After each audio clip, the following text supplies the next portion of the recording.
your head, the way we looked, our hair, even braids, everything. The makeup of a human being's self-esteem, self-image, and self-concept is not only based upon one's family history, but it's also based upon one's racial history. So when you look at the self-esteem of black people and black children, you can rest assured that at least 50% of how high or how low it is contingent upon positive information that they know or don't know about who they have been in racial history. And over the last, I would say, 1,000 years, there has been a protracted effort and an ongoing effort by those in power, the European powers especially, to make sure that what we have done as an indigenous, or what we call autochthonous peoples, Earth's autochthonous peoples, is erased irrevocably from the minds of all our people. Only a people who haven't learned how to respect themselves will let someone suggest themselves that they forget about their history. If you know yourself, there's no way that anybody could ever do the things to you, or would you do the things to you and yours that we find ourselves doing.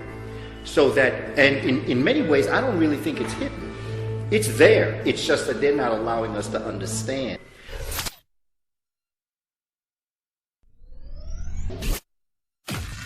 According to Dr. Ben, the original name of Africa was Alkebulan.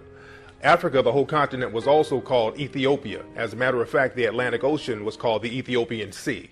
So there were several different names. Africa was really described by different tribes. It wasn't a whole monolithic society, but eventually they named Africa after a European. Africa was not called Africa. It's actually named after the one who actually conquered the Carthaginian Scipio Africanus. So they usually, the Roman types of system is that the conquering general gets to name the region he conquered. He gets his name to be placed on that region.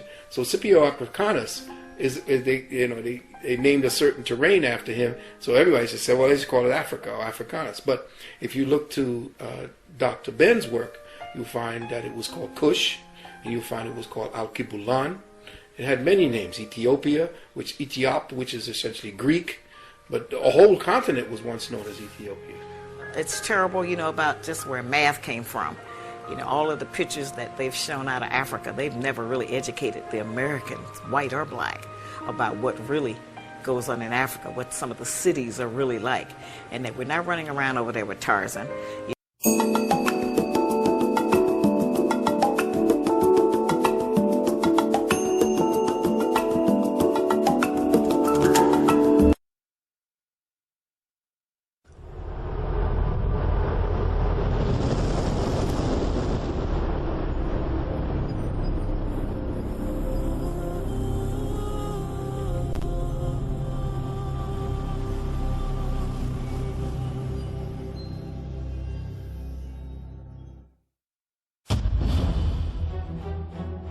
The one thing that we could say about African peoples is that we left evidence of ourselves all over this planet.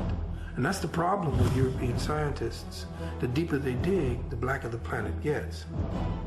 And what we have been made to see now is this infusion of European, philosophies about what the past was, and no one else on TV is actually giving us evidence of what we were, who we were, but Europeans.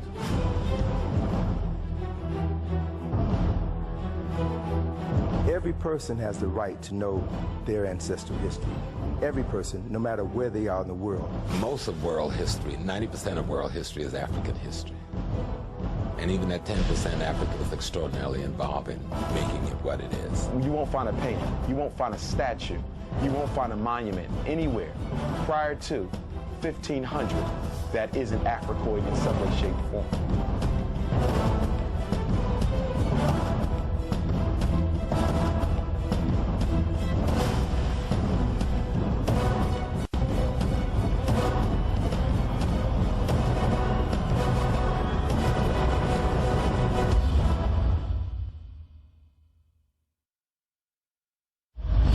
Black White folk don't have a problem. White folk got a problem. Black folk problem is that white folk got a problem.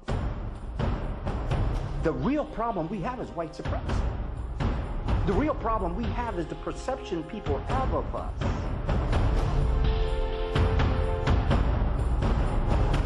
From 1790 up until 1965, your immigration laws played almost zero for black folk. You had a zero immigration law for black folk. Give law enforcement a yardstick for measuring the truthfulness of witnesses. Eyewitness accounts must always be challenged and compared against the physical evidence.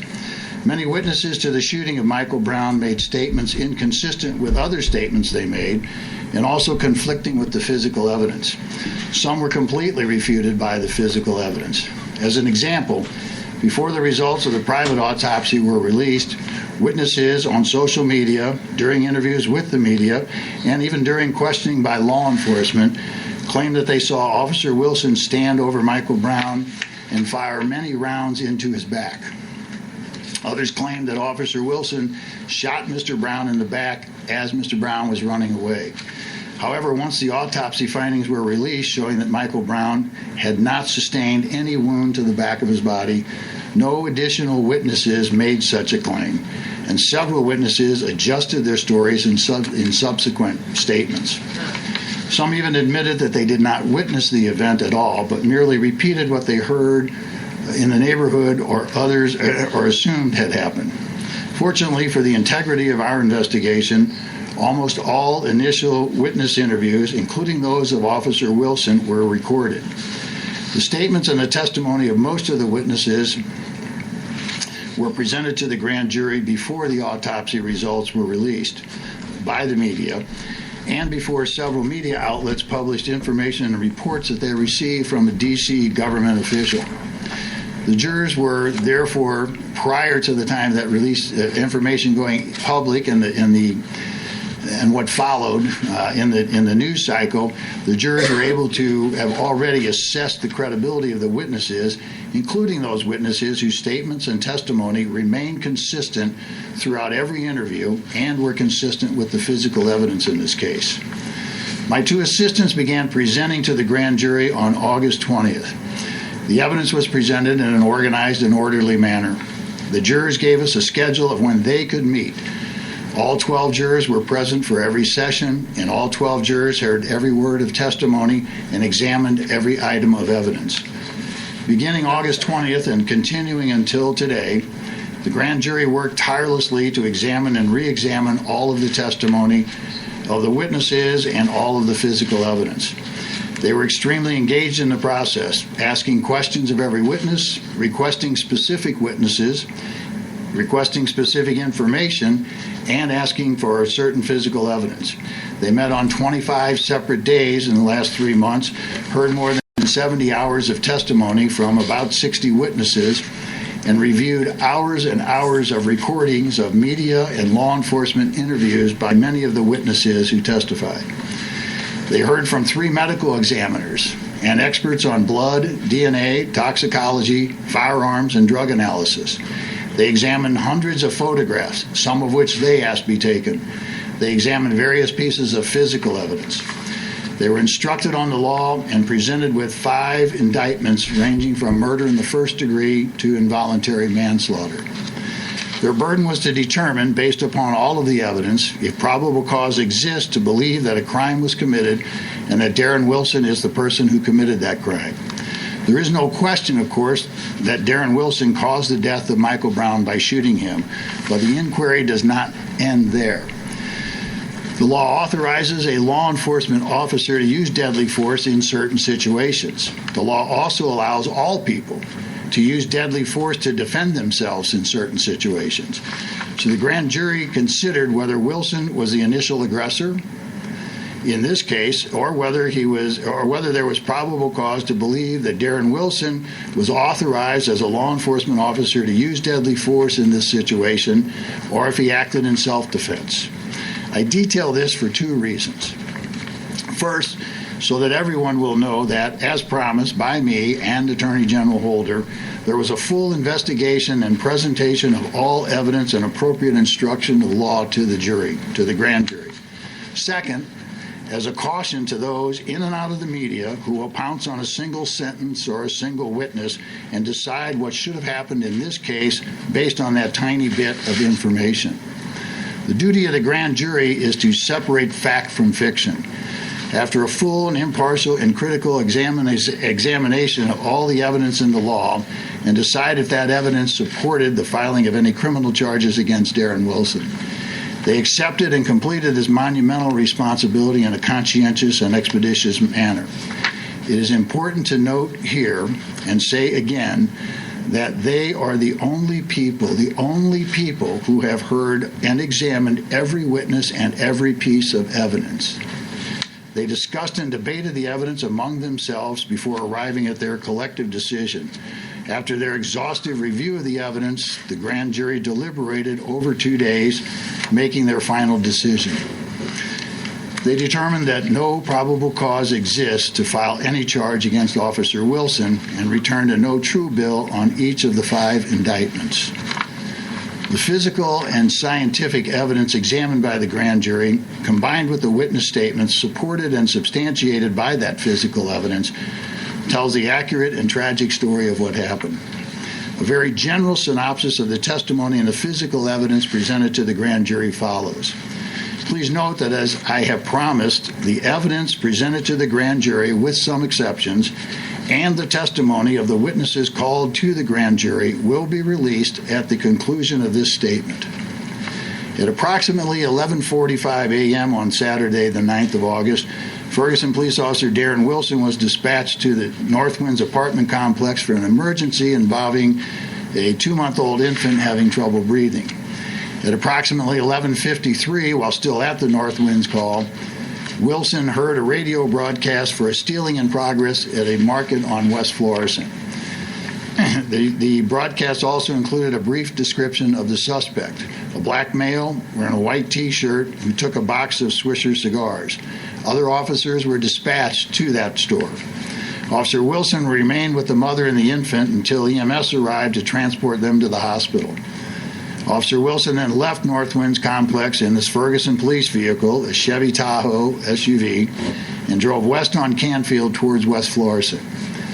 An additional description of the stealing suspect was broadcast about that time, wearing a red hat, yellow socks, khaki shorts, and he was with another male. As Officer Wilson was attending to his emergency call on Northwinds, Michael Brown and a companion were in a local convenience store on West Florissant. Michael Brown's activity in that story was recorded by the store security cameras. The video, often played following its release in August by the Ferguson Police Department, shows Michael Brown grabbing a handful of cigarillos and heading toward the exit without paying. As Michael Brown and his companion left the store, someone inside the store called the police.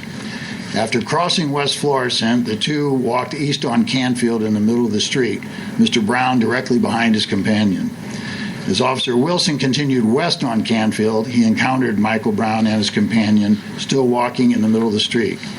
As Wilson slowed or stopped as he reached Mr. Brown, he told them to move to the sidewalk. Words were exchanged, and they continued walking down the middle of the street.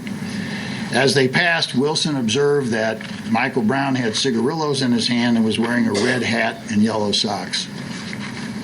At approximately 12:02 p.m., Wilson radioed that he had two individuals on Canfield and needed assistance. Officer Wilson backed his vehicle at an angle, blocking their path and blocking the flow of traffic in both directions.